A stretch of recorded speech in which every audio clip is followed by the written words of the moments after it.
Hi Year 4, this is Miss Hyatt, and this week I'll be doing the English lessons with you all. So this is the English lesson for Monday 4th May 2020. The learning objective today is to use fronted adverbials and adjectives to describe an imaginary story setting. I'm going to start with the first part of the story, which I'm going to share with you. So we've got story part 1.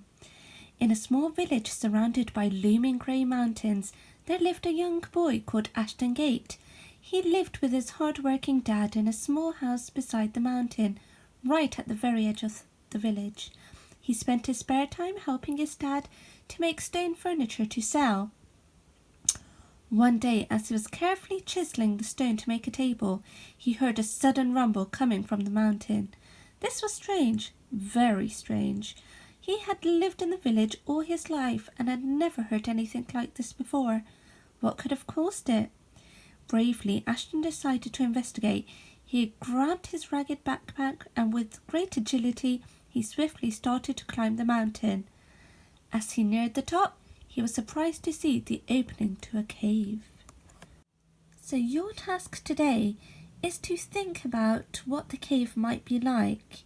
What might Ashton see, hear, touch, smell or taste? Use your 5 senses and vivid description to visualize what the cave might be like inside. The challenge is to use exciting adjectives to describe the setting and use fronted adverbials to explain where Ashton might experience these different things. Just to quickly remind you what place-fronted adverbials are. So remember, they give you more information about your noun phrase. So where they might be. So for example, at the entrance, behind the rocks.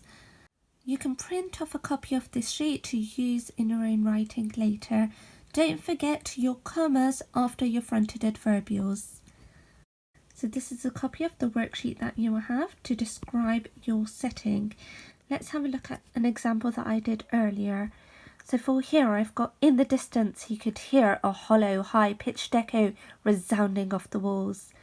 For touch, beside him on the wall he felt hard, rigid grey stones graze his hands roughly. For taste, above him hung ghostly cobwebs, which he tasted dryly as they swept by his open mouth.